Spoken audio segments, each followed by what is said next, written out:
ओम अज्ञानतिमिरन्धस्य ज्ञानञ्जनशलाकया चक्षुरुन्मीलितं येन तस्मै श्रीगुरवे नमः। हरे कृष्णा कृष्णा कृष्णा हरे हरे, हरे राम राम राम हरे हरे। तो हम लोग राधा रस सुधा निधि में पिछली बार श्री राधा रस सुधा निधि के श्लोक संख्या 60 पे चर्चा प्रारंभ करने लगे थे, मगर भूमिका में ही समय निकल गया था। तो आज हम लोग सीधा 60 नंबर श्लोक की जो उन्होंने सिद्धावेश में जो चिंतन किया उसका स्मरण करेंगे, उस पर चर्चा करेंगे। वृंदारण्य निकुंज मंजुल गृहेशमात्मेश्वरीम मार्गयेन, हाँ राधे सविदग्ध दर्शित पथम किम यासी नेत्यालपन, कालिंदी सलिले च तत् कुच तटी कस्तूरिका पंकिले, स्नायम स्नायम अहो कुदेहज मलम जरहा कदा निर्मला। अहो श्री वृंदावन के निकुंज मंजुल निकुंज गृह में उनके कुंज की आत्मेश्वरी को खोजते खोजते, हाँ राधे आप क्या सविदग्ध जनों द्वारा दिखाए रास्ते पर नहीं चल रही हैं। इस प्रकार कहते कहते श्री राधा के कुछ प्रांत से लगी कस्तूरी द्वारा पंकिल हुए यमुना जल में स्नान करते करते निर्मल होकर मैं कब अपने कुदेहज मल को त्यागूंगा। प्रार्थना भी है इसमें। यमुना श्री यमुना महारानी से प्रार्थना कर रहे हैं, किशोरी जी के साथ भ्रमण करते करते उनको बोल रहे हैं कि आप कब ये सविदग्ध दर्शित पथम, मतलब हम आपकी जन जो आपको पथ बता रही हैं, आप क्यों उस पथ पे नहीं चल रही हैं, ऐसा पुकारते हुए मैं कब श्री राधा रानी के पीछे दौड़ूंगी। और फिर यमुना जल में, जो कि यमुना जल उनकी कस्तूरी से, किशोरी जी के वक्ष की कस्तूरी से जो पंकिल हुआ है, उसमें स्नान करके कब अपने कुदेहज मल को मैं निर्मल कर पाऊंगी। तो ऐसा चिंतन, ऐसा स्मरण श्रीपाद के भीतर हो रहा है। और ये स्मरण ही बाबा बता रहे हैं कि जैसे जो एक तो हमने साधक अवेश में चर्चा करी, सिद्ध अवेश में भी जो श्रीपाद ये चिंतन कर रहे हैं, ये चिंतन हमारे भीतर भी आना चाहिए, ये चिंतन हमारे भीतर भी होना चाहिए इस प्रकार का, जो हम जैसे कल हमने चर्चा करी थी कि हमारा मंत्र जो है वो प्रार्थात्मक मंत्र उच्चारण हम लोगों को करना चाहिए। तो शुरू में जो प्रार्थनाएं होंगी, जो ये चिंतन होगा, ये हम लोग आर्टिफिशियल तो कर नहीं सकते, और स्वाभाविकता एक चिंतन ये अभी बनता नहीं है। जैसे हमने अभी शुरुआती किया, आज हमने जैसे सुना कि प्रार्थनात्मक रूप में हम लोग मंत्र का स्मरण करेंगे, तो उसमें हमारे भीतर कोई लीला तो नहीं अब चलने लगेगी, कोई स्फूर्ति स्फुरण तो अभी हुआ नहीं है। तो किस प्रकार से हम लोग प्रार्थना करें, क्या स्तुति करें, तो उसके लिए दो तरीके हैं।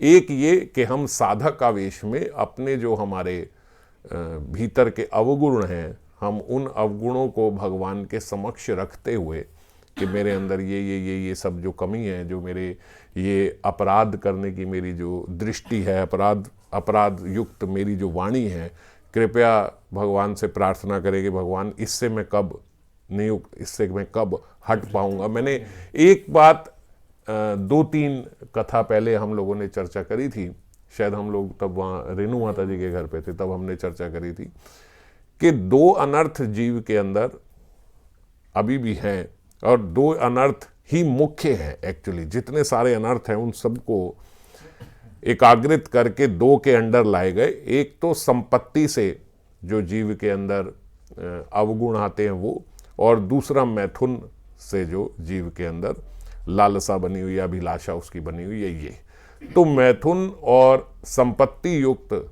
जो हमारे अंदर दुर्गुण हैं, अगर हम इनका त्याग कर दें, इन 2 का त्याग कर दें, तो ऐसा बोला जाता है।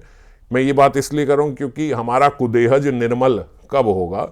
यमुना रानी से भी प्रार्थना करी, और प्रार्थना के साथ साथ हमें जो प्रयास करना है वो इन दो से हम निवृत्त हो सके, इन दो अवगुणों से।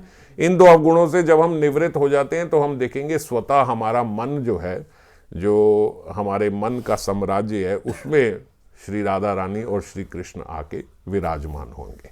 ऐसे जीव के लिए जिसका अभी तक यहाँ पे मैथुन सुख की आशा बनी हुई है, अभिलाषा बनी हुई है, ऐसा जीव कभी भगवत प्राप्ति नहीं कर सकता। भगवत प्राप्ति छोड़ो, ऐसे जीव के हृदय में कभी भगवान की लीला राज्य की स्फुरण भी नहीं हो सकता, लीला भी नहीं हो सकती, लीला राज्य में प्रवेश भी नहीं हो सकता। तो उनके भीतर ये लीला चलने लगे, इसके लिए जीव को इससे ऊपर, इस अवस्था से पहले ऊपर आना होगा कि हमारे भीतर भी ये लीला चले, हमारे हृदय में भी चले। तो हमें मैथुन सुख से यहाँ पे जो आशा है, जो अभिलाषा है, इससे हमें ऊपर उठना होगा। और दूसरा, संपत्ति युक्त जो हमारे अंदर अवगुण आ जाते हैं, जो मिथ्या अहंकार हमारे भीतर आता है, ये सब से हमें निवृत्त होना होगा। तो एक ये दो चीजें हैं कि हमें क्या प्रयास करना है, होगा सब कृपा से। तो हम लोगों के अंदर इससे युक्त जितने भी अवगुण हैं, उससे, उसके लिए हम प्रार्थना करें। आप बात समझ गए, जो प्रार्थनात्मक मंत्र होना चाहिए। तो हमारा भी साधक वेश में भी, तो साधक वेश में हमारा कैसी प्रार्थना होना चाहिए कि हे भगवान, इन दोनों अवगुणों से मैं ऊपर उठ पाऊं। ये आज भी मल मूत्र के देह में जो मेरी अभिलाषा है, ये मल मूत्र के देह में जो मैंने सुख की आशा रखी हुई है, मैं इससे ऊपर उठ पाऊं। देखो, इस जगत की, इस पूरे जगत की सारी सुख राशि को मिला दिया जाए तो भी जो अध्यात्म में सुख प्राप्त होता है, जो श्रीपाद को स्फुरण में सुख प्राप्त हो रहा है, जो श्रीपाद के चिंतन में जब लीला चलती है तो जो उन्हें सुख प्राप्त हो रहा है, उस सुख के सागर की एक बूंद मात्र भी नहीं है इस सारे संसार का सुख। और हमने तो सारे संसार का सुख समझ रहे हो कि आपको, एक पुरुष को, इस संसार की सारी स्त्रियां दे दी जाए, सारा वैभव दे दिया जाए, वो सारा एकत्रित करके भी जो सुख प्राप्त होगा, वो सुख जो इस लीला राज्य में प्रवेश करने से हमें प्राप्त होगा, उसका लेश मात्र भी नहीं है, उस समुद्र की एक बूंद भी नहीं है। और हम तो फिर यहाँ पे किसी एक देह से इतना आकर्षित हो जाते हैं, दो देह से इतना आकर्षित हो जाते हैं। संपूर्ण स्त्रियां मिल जाएं पुरुष को तो भी वो उसके लेश मात्र सुख के बराबर नहीं। और हम एक स्त्री में या एक पुरुष में वो अपना सुख डाल देते हैं। और फिर हम अपने आप को एक कपटता पूर्वक दूसरे की नज़र से देखते हैं। भैया, दूसरे ने कहा ये तो बड़े अच्छे वैष्णव हैं, ये संत है, और अपने भीतर के अवगुण को अपने आप से ही छुपा लेते हैं। ये सबसे बड़े हमारे हृदय की कपटता है, जिसके कारण हमारे हृदय में इस लीला का प्रवेश नहीं होता। लीला का छोड़ो, भगवान श्री कृष्ण और राधा रानी कैसे आके ऐसे हृदय सिंहासन पे बैठेंगे जिस हृदय में इतनी कपटता भरी है। मोए कपट छल छिद्र ना भावा, कपट ही भगवान कह रहे हैं बस मुझे अच्छा नहीं लगता, और कपट ही हमारे हृदय में पूर्ण रूप से भरा है। इतना पूर्ण रूप से भरा है कि हम अपने आप से भी ये बात मानने में, किसी को नहीं बोलना है, अपने हृदय में ही अगर हम देखें तो ऐसा लगता नहीं, मेरा तो ये सब तो ऐसा कुछ है नहीं, मेरे में तो ऐसा कोई वो नहीं है, मेरे अंदर तो ऐसी कोई अभिलाषा या कोई सुख नहीं। इतनी कपटता हमारे हृदय में। तो उस कपटता के जो द्वार है उसको खोलना पड़ेगा। ये अर्गला जो हमने भीतर से लगाई हुई है उसे खोलना पड़ेगा। खोलने के लिए बोलते हैं सबसे पहले हम अपने भीतर या भगवान के सम्मुख जाके ये बात भगवान से प्रार्थना करें। मंत्र करते समय प्रार्थना करें, मेरे अंदर ये अवगुण हैं, पहले माने, खुद से माने। और अगर कोई सोच रहा हो कि मेरे अंदर ये अवगुण नहीं है, अभी भी कपटता है, आप अभी ये सुनते हुए भी सोच रहे हो नहीं नहीं मेरे अंदर अभी भी कपटता है, क्योंकि ऐसा शास्त्रों में लिखा है कि इन दोनों अवगुणों से अगर व्यक्ति ऊपर उठ जाए तो उसको भगवत तुल्य ही मानना होगा। फिर मतलब पार्षद देई, ये श्रीपाद अवस्था में ही पहुंच गए। तो अगर हम नहीं पहुंचे तो वो क्यों नहीं पहुंचे? क्योंकि ये दो अवगुण हमारे भीतर अभी विराजमान हैं। तो माने हाँ हैं, तो पहले हम माने हाँ हैं, भगवान से प्रार्थना करें। और ये बोला है कि सबसे पहला स्टेप है भगवान से प्रार्थना करें। और तेजी से चाहते हो कि मेरे भीतर से ये अवगुण जल्दी खत्म हो जाए, अब मैं इन अवगुणों को अपने हृदय में बर्दाश्त नहीं कर पा रहा, तो गुरु के समक्ष जाके बोल दें कि मेरे भीतर ये अवगुण, आप कृपा करो। बहुत बड़ा हृदय चाहिए अपना यह अवगुण जाके गुरु के समक्ष बोलने के लिए। और बड़ा हृदय है तो बोले वैष्णवों की भरी सभा में हम ये बात बोल दे कि मेरे भीतर ये अवगुण है। तो जब सब लोग ये कहेंगे ना, हो देखो ये ऐसा है, ये ऐसा है, बोलते जो सब लोग ये ऐसा बोलेंगे, उससे आपका हृदय साफ हो जाएगा। तो इसीलिए अपने हृदय को कम से कम कपटता से हटाए। एग्जीबिशन नहीं करनी, शो नहीं करना, दैन्यता से ही रहना है। जो जीव अपने अवगुण संतों के सामने रखता है सुधार की दृष्टि से, उसके अवगुण बड़ी जल्दी खत्म हो जाते हैं। आपका स्वभाव एक मामले में तो ठीक है कि हर कोई के सामने आप बड़ी जल्दी अपने अवगुण मान लेते हो कि मेरे अंदर ये कमी, मेरे अंदर ये। कल का आया बच्चा भी इनको समझाने लग जाता है, क्योंकि ये खुले से अपने अवगुणों का प्रदर्शन करती है। बस आपका आउटगोइंग तो बड़ा अच्छा है ये बोलने का, इनकमिंग बड़ा खराब है, लेते कुछ नहीं। समझ गए? अब किसी ने समझाया तो समझना तो हमने गुरु से भी नहीं है, तू क्या समझा देगा, हमारी ऐसी भावना है। बता भले देंगे, मनोरंजन करा देंगे सबका, लेकिन सुनेंगे नहीं बिल्कुल कुछ भी, क्योंकि केवल मनोरंजन के लिए हो रहा है वो सब कुछ। हंसते हंसते, बोलते बोलते, बड़े प्यार प्यार से अपने अवगुण में नाचते हुए बता रहे। नहीं, ये बताने का तरीका नहीं है। समझ गए? आपने बताया, आपने बहुत बड़ा कार्य कर दिया जो कोई नहीं कर पाता।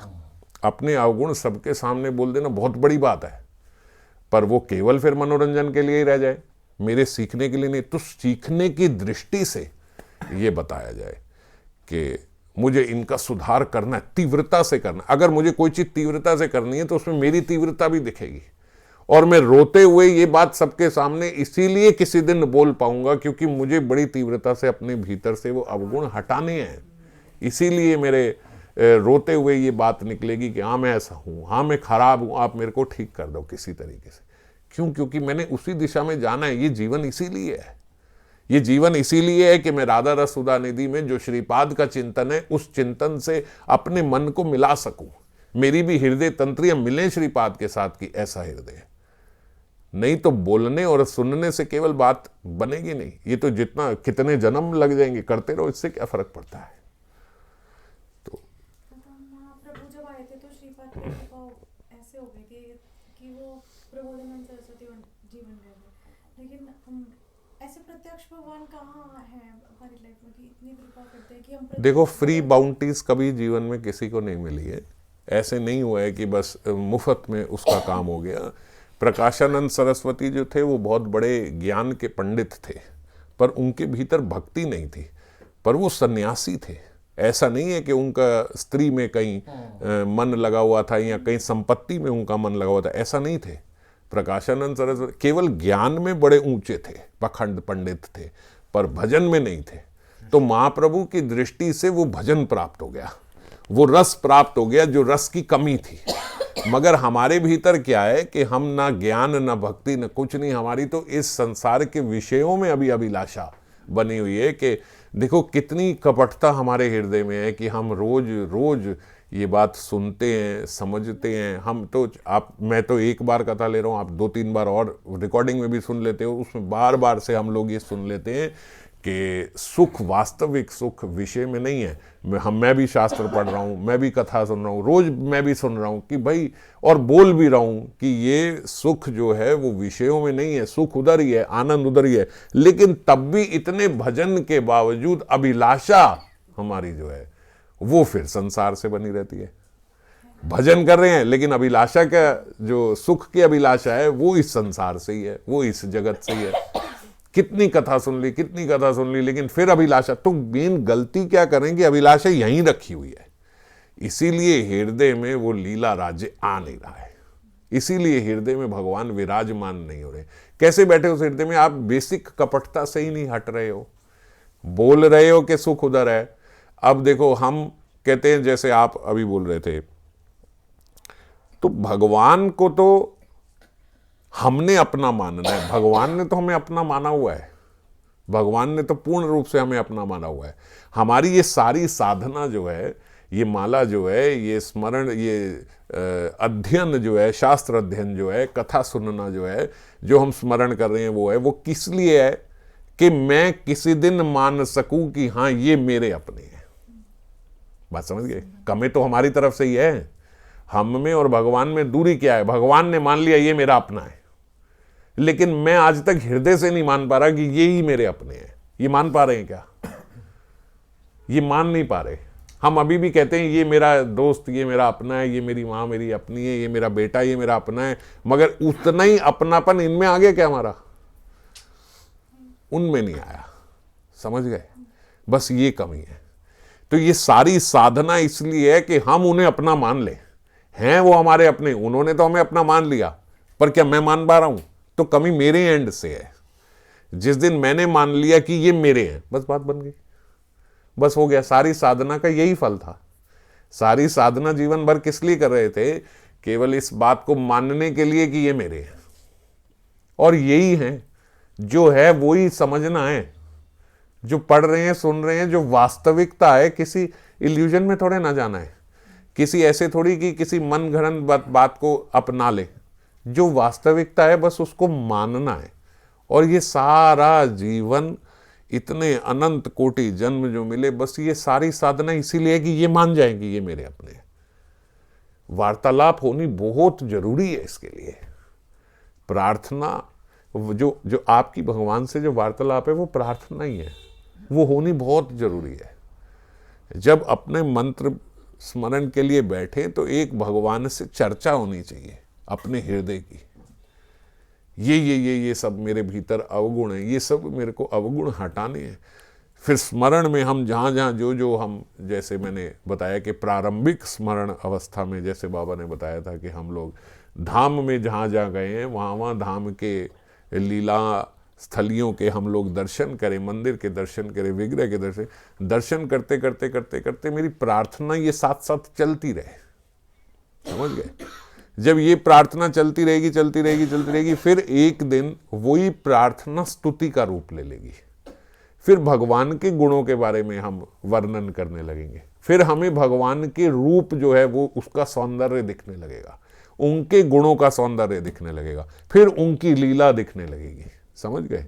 तो ये प्रार्थना साधक से सिद्ध अवस्था में पहुंच जाएगी।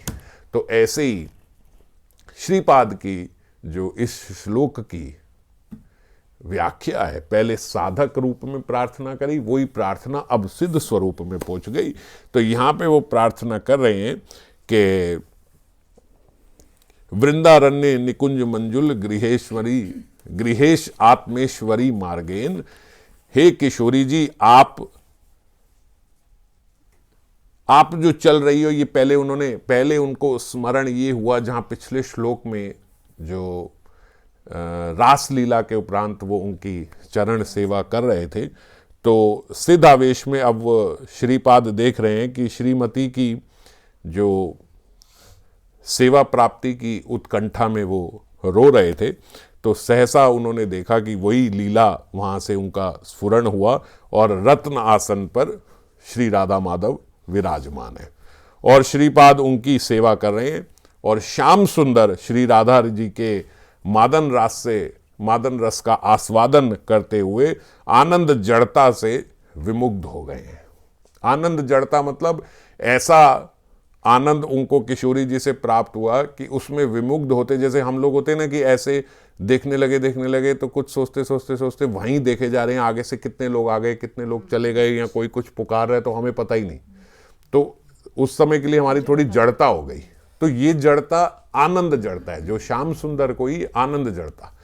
तो किशोरी जी क्योंकि साथ में बैठी है रत्न सिंहासन पर, तो उनके मादन रस के आस्वादन से उनके भीतर ऐसी आनंद जड़ता हुई। आनंद जड़ता ऐसी होती है जैसे हमने आंख बंद कर ली। अब आंख मूंदे अगर कभी अच्छा स्मरण हुआ हो, कुछ अनुभूति हो रही है, तो हम देखते हैं कि उसमें हम एकदम खो जाते हैं। तो किशोरी जी के स्पर्श से उनके भीतर ऐसा आनंद का संचार हो रहा है कि वो आंख बंद करके खो गए। और वो खो गए तो किशोरी जी इनको और आस्वादन दिलाने के लिए, उनके आस्वादन के लिए वहां से वो किशोरी जी उठ के दूसरे कुंज में जाके चली गई। अब श्याम सुंदर जो है वो आनंद में वैवश्य है, अभी उधर ही है। तो उनकी और उत्कंठा को बढ़ाने के लिए और आस्वादन देने के लिए किशोरी जी ये खेल रही हैं। तो वो दूसरे कुंज में जाके छुप गई और थोड़ी देर के बाद जब उनके भीतर चेतना का संचार हुआ तो उन्होंने देखा कि प्रिया जी यहाँ है नहीं, उत्कंठा से श्याम सुंदर कातर हो गए। अरे मैं जिसके आनंद में था, जिसके साथ रहने से जो आनंद था, वो तो चली गई, ये क्या हुआ, ये कैसे हुआ, मैं कहाँ है, किशोरी जी कहाँ है। तो एकदम जब कोई व्यक्ति इतने आनंद में जिस वजह से है वो वजह ही चली गई, तो एकदम से उत्कंठा बड़ी तीव्र तो हो जाती है। तो उस तीव्र उत्कंठा में वो एकदम उठे भागे, इधर उधर दौड़ रहे हैं, और तुरंत श्रीपाद को मंजरी स्वरूप में देखा तो उनको पकड़ दिया। अरे किशोरी जी कहाँ है, तुम्हारी स्वामिनी कहाँ है, कहाँ चली गई। और वो जानती है कि वो किस कुंज में है, लेकिन क्योंकि अब किशोरी जी उनकी उत्कंठा बढ़ाने के लिए गई है, तो स्वामिनी की सेवा करने के लिए वो भी कहती है अरे मुझे तो पता ही नहीं कहाँ चली गई, कब चली गई, हमें तो बता के नहीं गई। अब श्याम सुंदर इस बात को मान तो पाते नहीं है, मगर अब इतनी देर उनको मनाएंगे करेंगे, वो उन्हीं का हाथ पकड़ के चली, मुझे जल्दी लेके चलो, उनसे मिलाओ। तो अब मिलाने लेके गई तो उस कुंज में ले गई जिस कुंज में किशोरी जी नहीं है। एक कुंज में वो बैठी है, दूसरे कुंज में करी, अरे यहाँ ही होंगी, देखो वो इधर उधर सब देख रहे हैं, यहाँ नहीं है, अच्छा इस वाले में होगी, इस वाले में देखो उधर भी नहीं है, अरे इस वाले में होगी, इस वाले में। अरे श्याम सुंदर उत्कंठा से अरे बताओ ना कहाँ है। और किशोरी जी की जो मंजरी है श्रीपाद, वो देख रहे हैं कि जहाँ जहाँ हम जा रहे हैं उन कुंज ग्रह को वो मंजुल करते जा रहे हैं। जैसे इन्होंने प्रार्थना में बोला ना, वृंदारण्य निकुंज मंजुल गृहेशमात्वरी मार्गयेन। निकुंज मंजुल कैसे हो रहे हैं, निकुंज और सुंदर कैसे हो रहे हैं, क्योंकि श्याम सुंदर की आंखों में इस समय राधा रानी है, और किशोरी जी की उत्कंठा से भरी नजरों से जब वो निकुंज को देख रहे हैं तो मानो वो निकुंज और मंजुल होता जा रहा है, और सुंदर होता जा रहा है। यही तो मंजरी देखना चाहती हैं कि किशोरी जी श्याम सुंदर जो है वो किशोरी जी के लिए उत्कंठित है। यही दृश्य वो श्याम सुंदर में देखना चाहती हैं। तो किंकरी के लिए वो निकुंज जो है वो और मंजुल और सुंदर होता जा रहा है। इस तरह थोड़ी देर तक इधर उधर और घुमा के फिर जब श्याम सुंदर की उत्कंठा एकदम तीव्रतम अवस्था में पहुंच गई तो मंजरी को लगा कि अब मिला देना चाहिए, अब मिलन करा देना चाहिए। तो फिर वो उनको उस कुंज में ले आई जहाँ पे स्वामिनी बैठी थी, और उस कुंज में युगल मिलन करा देती है। युगल माधुरी आस्वादन के साथ साथ सेवा रस का आस्वादन भी प्राप्त हुआ। फिर विलासांत में युगल मदमत करिंद्र और करिणी की तरह जल केली के लिए यमुना में जा रहे हैं। अब उनका विलास हुआ। फिर जब विलास शांत हुआ तो एक मस्त हाथी और हथनी की तरह, क्योंकि उनकी मस्त हाथी और हथनी की चाल एकदम ऐसी होती है मस्त, तो उस मदमस्त चाल में वो एक दूसरे के कंधे में हाथ रखे, जैसे ये जो चित्र है इस प्रकार का, इस तरीके से ऐसे कंधे में हाथ रखे वो यमुना जल में विहार की ओर जा रहे हैं। हे राधे, विदग्ध नागर के साथ मेरे दिखाए रास्ते पर क्यों नहीं चल रही हो। अब किशोरी जी कह रही यमुना का जल इधर है, यहाँ यमुना बह रही, तुम मस्त होते होते उधर चलते जा रहे हो। मंजरी आवाज लगा रही है, अरे श्याम सुंदर इधर इधर इधर, अरे दाएं किशोरी जी, दाएं दाएं दाएं दाएं। वो बाएं मुड़ के वहां पे चले गए।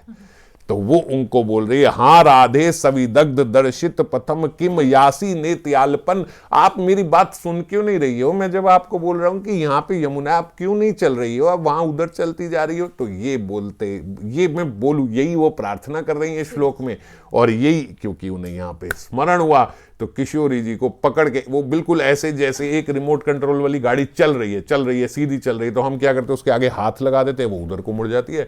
तो मंजरी आके आगे खड़ी होके इधर को कर देती है, आप इधर चलो, क्योंकि वो तो अपनी धुन में चल रहे, वो सुन नहीं रहे हैं, तो मंजरी क्या करती है, चलते चलते चलते चलते उनको इधर घुमा देती है, वो उधर चल पड़ते हैं। फिर वो यमुना के जल के वहां पहुंचे तो देखते हैं कि वहां रास नायिका अन्य गोपियां आ पहुंची हैं पहले से ही, जितनी और सखियां थी किशोरी जी की वो भी वहां पे आ गई हैं, और सबके साथ नागर का फिर जल विहार और जल युद्ध होता है।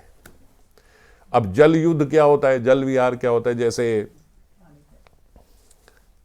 किशोरी जी के साथ श्याम सुंदर पहुंचे तो वहां पे ललिता विशाखा आदि सखी भी हैं। तो ललिता सखी अपने, जैसे लवंग मंजरी ललिता सखी के साथ है, तो वो लवंग मंजरी इत्यादि सब मंजरी को बोलती है आप किशोरी जी को तैयार करो इस समय जल विहार के लिए। तो तैयार करने के लिए जैसे उनके सिर का जो मुकुट है, जो चूड़ामणि है, वो सब उतारती हैं, उनकी माला जो है उतारती हैं, और वो फिर एक पीले बड़े रुमाल में ऐसे ले जाके जैसे उन्होंने बांध के रखा, ललिता सखी ने उनका तो मंजरियों से उतरवाया, और श्याम सुंदर का भी जो उन्होंने पगड़ी पहनी हुई है, श्याम सुंदर ने मुकुट पहना हुआ है, वो भी वो उतारना चाहती हैं। तो जो ही ललिता उतारने के लिए चलती है तो श्याम सुंदर ललिता का हाथ पकड़ लेते हैं।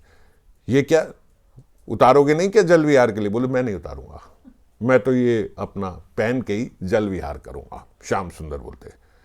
अब ललिता सखी को होता है कि भाई देखो, हमें जब हम दर्शन करते हैं राधा गोविंद देव जी के इत्यादि सब गोपीनाथ जी के, तो सुबह के दर्शन कितने अच्छे लगते हैं ना, मंगल दर्शन कितने अच्छे लगते हैं। क्यों? क्योंकि उसमें कोई श्रृंगार नहीं है, उसमें सब उतर गया। तो जल विहार के समय भी श्रृंगार मुकुट इत्यादि तो नहीं होना चाहिए, वैसे भी उतारना चाहिए। और दूसरा, ललिता सखी का मेन रीजन ये है उतारने का कि वो कहती हैं किशोरी जी के तो आपने वो दर्शन कर लिए, जो हमने उनका श्रृंगार उतारा, सब उतारा, आपने वो दर्शन कर, आपके दर्शन भी तो किशोरी जी को कराने हैं, तो इसीलिए वो तत्पर है उनका मुकुट उतारने को। और क्योंकि वो तत्पर होती हैं, श्याम सुंदर को पता है, इसीलिए वो अकड़ जाते, मैं नहीं उतारता, मैं तो पहने रखूंगा, मैं तो पहन के ही जल विहार करूंगा। और ऐसे पकड़ के उनको ललिता को पीछे धक्का मार देते कि चल मैं नहीं उतार रहा, मैं तो ऐसे ही पकड़ूंगा। और उसके बाद एक टक लगा के किशोरी जी को देखना शुरू करते। किशोरी अब आनंद ले रहे हैं क्योंकि उनका वो सब उतर गया, चूड़ामणि मेकअप, उसकी शोभा ही अलग है।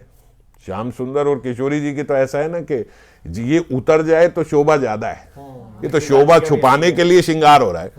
तो वो उनको एक टक लगा के देख रही हैं, और क्योंकि अब वो उनको देखने में एकदम विवश वहां पे, तो उनको किशोरी जी इशारे से बोलती कि ललिता पीछे से आ रही है।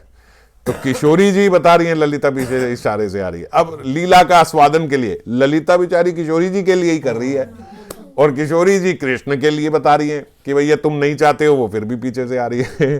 तो वो उनको बताती ललिता पीछे से आ रही है। तो जैसे ही वो देखते हैं ललिता पीछे से आ रहे हैं, तो पीछे ही वो उसका ऐसे पकड़ के हाथ पकड़ लेते हैं, और हाथ पकड़ के उसके भी सिर का चूड़ा उतार के छलांग मार देते हैं यमुना जल में किले। वो उनका मारने लगे और वो उनका चूड़ा पकड़ के वो हाथ मार दे। ललिता कहती जब तुम अपना नहीं उतारे तो मेरा तुमने कैसे उतारा? वो भी जल में छलांग मार देती है अपना चूड़ा लेने के लिए, और वो उनसे चूड़ा छीन के अपने उसमें लेना चाहती है, वो उनका मुकुट छीन रही है। इतने में धीरे धीरे किशोरी जी बोलते यमुना जल की सीढ़ियां उतर के आती है और ललिता के कंधे पे हाथ रख के रोकती है, रुको। और श्याम सुंदर की भी थोड़ी पकड़ के इधर लाती है, सुनो मेरी बात सुनो, ललिता का पहले वो दो, जो आपने चूड़ा जो इस तरीके से उतारा वो दो। अब कृष्ण बोलते हैं कि किसको देना है? तो किशोरी जी हाथ करती है मेरे को दो, और उधर से मंजरी को भी इशारा करती आप इधर आओ। वो मंजरी आती है, उनके कान में कुछ बोलती है, मंजरी आके वापस किशोरी जी का चूड़ा किशोरी जी को पहना देती है वापस जो उतारा था। अब वो श्याम सुंदर को कहती है अब तुम ललिता का जो चूड़ा है वो उसको पहना दो, ठीक है, फिर कोई भी नहीं उतारेगा। मैंने भी अपना चूड़ा पहन लिया है, आपने भी अपना पहना हुआ है मुकुट, आप उसका भी चूड़ा उसको पहना दो, बात खत्म, यहीं पे सेटलमेंट हो जाएगी, आप उनको पहना दो। श्याम सुंदर ललिता जी को वापस वो चूड़ा बनाने थे, ललिता सखी अपने उससे कि देखा हमारी किशोरी के सामने उतारे, वापस पहनाना पड़ा ना, ऐसे वो पहनाते हैं। और किशोरी जी कहती है देखो अब सब बराबर हो गया, हम सब ने पहन लिया, तीनों ने पहन लिया, तीनों को उतारना चाहिए था, आपने नहीं उतारा, हम दोनों ने उतार लिया, अब बराबर हो गया, हम तीनों में पहन लिया। लेकिन आपने जो ये शठता करी, जो उनका ऐसे उतारा और भागे, उसकी सजा में आप अपनी मुरली अब उसको दे दो। आज का पूरा दिन ये आपकी बांसुरी उनके पास रहेगी, ललिता सखी के बाद। अब श्याम सुंदर सोचते चलो अभी तो वैसे भी जल विहार होना है, यहाँ तो मुरली बजानी नहीं है, अभी इसको दे देता हूँ, बाद में तो मैं ले ही लूंगा जैसे भी तैसे इनसे, ये कौन सा लेके भाग रही है। वो अपनी निकाल के बांसुरी उनको दे देते हैं, वो उनको देती है, वो आगे लवंग मंजरी को दे के बोलती रख लो तुम, और लवंग मंजरी घुसेट लेती, चलो भाई इनकी मुरली तो यहाँ हाथ में आ गई। अब जैसे ही अब श्याम सुंदर को गुस्सा तो है कि इन्होंने मेरी बंसी भी ले ली और वो भी ले लिया, एक तरीके से तो मेरी हारी साबित हुई यहाँ पे इन दोनों के उसके चक्कर में। तो वो अपना यमुना का जल लेके जोर से छींटा ललिता सखी के मारते हैं और श्लोक साथ में पढ़ देते हैं, जिसका अर्थ ये है कि हे ललिता देवी, मैं आपका अभिषेक करता हूँ, हमारा ये जल विहार जो है ये अति सुखद हो, इसके लिए मैं आपके सबसे पहले आप ही का जल से अभिषेक करता हूँ। और ललिता सखी के जो मुंह पे मारा इतनी जोर के छींटा, तो ललिता सखी ने भी उतारा और उन्होंने श्याम सुंदर के मुंह पे खींच के यूं मारा और बोला, मैं आपका अभिषेक करती हूँ, आप ही यहाँ के अधिष्ठात्री देवता हैं, यहाँ यमुना जल आप ही की है, आप ही का विहार कर रही हैं। इतने में जो ये जल युद्ध अब ये उनका चला, उन्होंने उन पे मारा, श्याम सुंदर ने उठा के जो ही किशोरी जी पे मारना चाहा तो मंजरियां आगे आ गई, ये तुम क्या कर रहे हो श्याम सुंदर, ये इस तरीके से नहीं चलेगी, अगर तुम्हें ऐसे जल युद्ध करना ही है तो सबसे पहले टीम बांटो, तुम्हारी टीम में कौन है, ये टीम है, ये ऐसे मत शुरू करो ये करने के लिए। फिर उसके बाद टीम बंटती है, सब होता है। तो ये जब जो श्रीपाद देख रहे हैं, ये जल युद्ध जो देख रहे हैं, उसमें देख रहे हैं कि यमुना के जल से जैसे कैसे एक दूसरे पे जो छींटे फेंक रहे हैं, तो यमुना के जल से उनके कुछ तट की कस्तूरी जो है वो यमुना में जाके मिल रही है, और यमुना उनकी कस्तूरी से ही जैसे उसका वर्ण जो है वो कृष्ण वर्ण हो गया, उनकी कस्तूरी से ये देखते देखते श्रीपाद का लीला विराम हो गई। और क्यों कि लीला विराम हो गई, तो अब विराम के बाद वो प्रार्थना कर रहे हैं कि हाय कब ऐसी यमुना में, जो उन्होंने देखा है कि कब ऐसी यमुना में जो किशोरी जी के वक्षों की कस्तूरी से पंकिल हुए कृष्ण वर्ण में बह रही है, मैं कब उसमें स्नान करके अपने कुदेहज मल को हटाकर निर्मल हो जाऊंगा। आज अब क्यों कुदेहज मल की अचानक से बात आ गई, क्योंकि जो लीला स्फुरण चल रहा था वो लीला स्फुरण में विराम आ गया। तो विराम के समय वो सोचते हैं ये इसीलिए आया क्योंकि मेरे भीतर अभी भी ये देह अभिमान भरा हुआ है, देखो फिर मेरी देह में स्मृति आ गई। ये जो मेरी देह में स्मृति आ जाती है वो इसी को कुदेहज मल बोलते हैं। हमारी तरह नहीं कि हम देह में रहते हैं, देह अभिमान में रहते हैं, उनका तो बस फूरण हटा, वो उसी को बोलते हैं, यही कुदेहज मल है। और कब मैं यमुना में स्नान कर करके, ऐसी यमुना में जिसमें किशोरी जी की कस्तूरी बह रही है, मैं कब ऐसी यमुना में स्नान करके अपने इस कुदेहज मल को निर्मल कर पाऊंगा। तो ये श्रीपाद सिदावेश में चिंतन करते हुए ये प्रार्थना कर रहे हैं। कल फिर अब हम लोग आगे 61वें श्लोक पे चर्चा करेंगे।